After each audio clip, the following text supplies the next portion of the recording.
Il faut que je vous passe une information capitale. La plupart des coachs en Afrique, je dis bien en Afrique, pas tous évidemment, on a de très bons coachs ici, mais la plupart en fait, c'est juste des gens en manque d'attention. C'est-à-dire que même dans leur maison, quand ils parlent, personne n'écoute. Et ils ont décidé en fait d'être en scène, de donner des thèses, de donner des idées, de faire des théories, du blablatage qui pourra sauver votre mariage, qui pourra sauver votre business. Et ils aiment en fait s'inscrire en leader d'opinion. Quand ils parlent, en fait, ils veulent qu'on les regarde. Il faut se donner cet air charismatique. La vérité doit sortir de leur bouche. C'est des gens qui ont juste besoin de votre attention. Les plus intelligents, une fois qu'ils ont capté votre attention, avec leur notoriété, l'utilisent pour capitaliser. Les plus stupides se contenteront juste des j'aime et de je vous aime, vous êtes le meilleur. Alors imaginez un seul instant, un coach, pas un vrai, qui a perdu sa notoriété, donc il n'a plus d'argent et qui en manque d'attention. Qu'est-ce que ça donne? Un aigri, j'arrive. Du coup, il n'a plus de notoriété. Donc, qui dit plus de notoriété, en fait, plus de clients potentiels, parce qu'il n'est plus en vogue. Donc, personne va s'intéresser, en fait, à venir écouter ces coachings stupides. Il a essayé plein de choses. Il a essayé de se jouer les pseudo-phallocrates, les pseudo-misogynes, il a essayé de tacler les femmes à chaque fois. Mais bon, personne ne s'occupait de lui, en fait. Et là, il s'est dit, bah tiens, faut bien que je bouffe quelque chose, j'ai besoin d'attention, j'ai besoin d'affection, j'ai plus rien. J'ai que dalle. Ni argent, ni attention. Comment je fais? Bah, je m'attaque au lion. Keita, on va directement en Côte d'Ivoire pour parler de l'influenceuse Emmanuel Keita. Et une présentatrice, elle aussi présentatrice TV. Oui, qui a descendu, comme on dit trivialement, Zach Mwekassa. Voilà, dans une vidéo qui aussi se retrouve sur les réseaux sociaux. Emmanuel Keita qui a estimé que Zach Mwekassa n'a plus de notoriété. Et lorsqu'on dit que quelqu'un n'a plus de notoriété, ça veut dire qu'il n'a plus de potentiel, qu'il n'est plus, genre, je vais dire ça comment, il n'a plus rien, il ne représente plus rien, il n'est plus en vogue, que bon, ce qui est en train de se passer actuellement avec lui et ses différents postes, c'est simplement parce qu'il est à la recherche de la notoriété, sauf qu'il s'est peut-être mal pris parce que la personne ne va plus s'intéresser à son coaching, ne va plus s'intéresser à lui. Voilà, pour elle, est vraiment, d'après cette vidéo, on a l'impression qu'elle ne le supportait pas depuis. Parce que bon, pour ceux qui ne savent pas, Zach Mwekassa, c'est quand même ce coach-là. Il a dit qu'il n'est pas coach. Hein. Bon. Il a fait une vidéo pour dire qu'il n'a jamais dit à quelqu'un qu'il était coach et qu'il n'a jamais organisé les conférences pour demander aux gens de payer. Bon, il n'a peut-être jamais dit qu'il était coach, oui, qu'on n'a jamais organisé de conférences, mais il faut dire que tout cela aujourd'hui qu'on appelle coach de vie, coach en développement personnel X. Oui. Se sont inspirés souvent de lui. Hein. Se sont souvent inspirés de lui et n'ont jamais aussi dit quelque part qu'ils sont coach. Ah, ils disent, non, on avait quelqu'un qui disait, il y a beaucoup qui disaient qu'ils sont coach. Lui, il disait. Et on a le petit Kevin qui disait ça, qui organisait les conférences, demandait aux gens de payer de l'argent. Je crois que le mouvement là est mort depuis un bon bout. Bon, quand moi je disais que ces gens-là aussi n'ont jamais dit, c'est que si on prend aujourd'hui, je ne sais pas qui, je vais rester peut-être en Côte d'Ivoire. On a Lady, comment est-ce qu'elle s'appelle? Sonia. Non, pas Lady Sonia, c'est le Congo. C'est la RCA et le Congo. Voilà. Non, celle qui est en France là. Amande Chic. Amande Chic Caviar. Oui. Est-ce que Amande Chic Caviar un jour s'est placé pour dire ah moi je suis la coach, oui c'est vrai, peut-être dans la blague, mais coach, non? Elle s'appelle la coach, on l'appelle même dans ses directs coach. Hey, comment tu fais ça? Ok, bon, mais je veux dire, est-ce que c'est pour autant qu'on va dire qu'elle a fait une formation de tu parles en termes de formation? Oui, en termes de formation. Voilà. Est-ce que c'est pour autant qu'on va dire on n'en sait rien? Bon, on n'en sait peut-être rien. Oui, parce que certains ont déjà fait des formations. Mais oui, un peu comme Lady Sonia, par exemple. Oui, on peut prendre Lady Sonia en référence parce que oui, elle a fait une formation. Même lui, par exemple, les femmes l'écoutaient tellement. J'ai envie de dire qu'il avait plus ou moins de bons conseils parce que certaines se retrouvaient dans ses conseils. Oui, d'autres retrouvaient la raison dans ses conseils. D'autres pensaient qu'il s'attaquait trop aux femmes. Et d'autres, justement, comme à l'égard d'Emmanuel Keita, qui estime qu'il s'attaquait trop aux femmes. Et donc, quand vous écoutez sa vidéo, vous avez l'impression que voilà, c'est un peu, comme on dit, back to sender. Je sais pas, oui.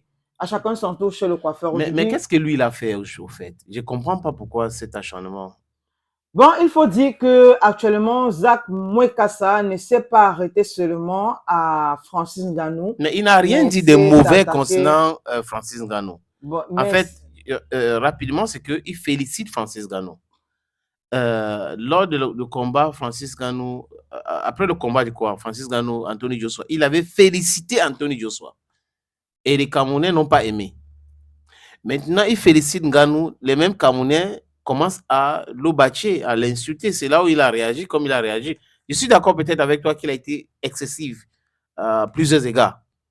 Mais le fond de l'affaire, c'était juste parce qu'il avait félicité Ngannou. Bon, ok. Je peux ne pas féliciter quelqu'un, mais quand on va au-delà de certaines idées, au-delà de certains propos. Bon, il faut savoir aussi que ça choque. Je ne sais Et pas quand si tu lui, es en il a train de traiter mesuré, avec le je ne continent, sais pas si lui, il a mesuré la cote de popularité de Francis Ngannou actuellement au Cameroun.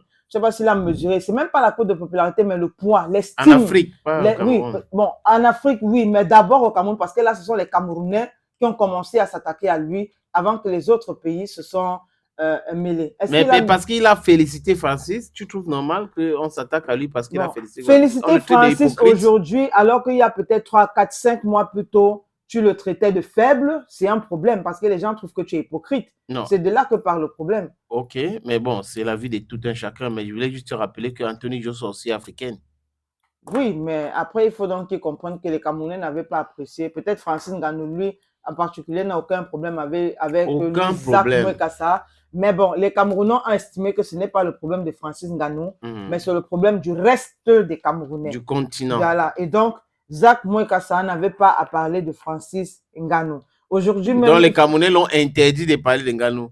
Voilà, en on quelque lui sorte. interdit de parler de Ngannou et actuellement, on lui interdit de parler du Cameroun. Il faut dire qu'à cause de cette histoire, les gens sont allés chercher dans les archives les différents combats de Zak Mwekassa où, voilà, et je le dis encore, allez Il se faisait tabasser. où il se faisait tabasser. Ça a donné l'inspiration à un vaniste, par exemple, qui nous a déjà sorti une chanson. Vous imaginez bien, moi, beaucoup de personnes estiment qu'il est actuellement, entre guillemets, dépressif. Mais bon, il est libre. Ce sont les réseaux sociaux, c'est sa page. Chacun est libre de poster ce qu'il veut sur sa page. Moi, je ne comprends pas sa réaction parce que moi, à sa place, je devais rester tranquille. Mais il a commencé à faire des sorties, des trucs, des vidéos et autres.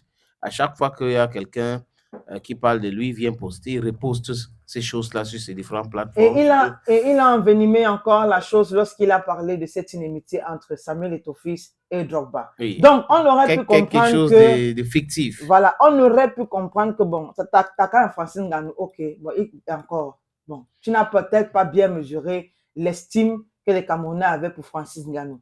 Bon, il fallait d'abord mesurer l'estime que les Camerounais avaient pour Samuel Eto'o avant d'aller écrire ce que tu as écrit, en venant mettre en bas le drapeau de la Côte d'Ivoire. Bon, les Ivoiriens n'ont pas réagi. Je pense que sur ce que là, j'ai envie de dire, ils ont été intelligents. Sinon, ça allait être une vraie guerre. Cette semaine allait être très chargée sur les Une guerre réseaux. cybernétique. Voilà, justement, c'est ce que je dis. C'est les réseaux sociaux allaient être très chargés cette semaine. Et toi, ça te plaît parce que tu viens avec des informations. Voilà. Des nouvelles informations chaque jour. Exact.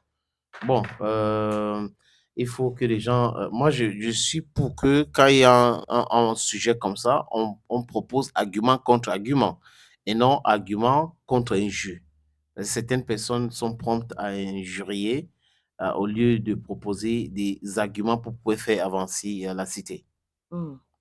Et c'est qui les lions? Bah, le lion, en fait, quand je t'attaque, tu vois un peu le délire ou pas? Il rugit. Alors que s'il rugit, ça fait tellement de bruit qu'on va se rappeler que j'existe. Et son personnage, en fait, il n'y a qu'une seule méthode avec eux. L'ignorance. L'ignorance la plus totale, en fait.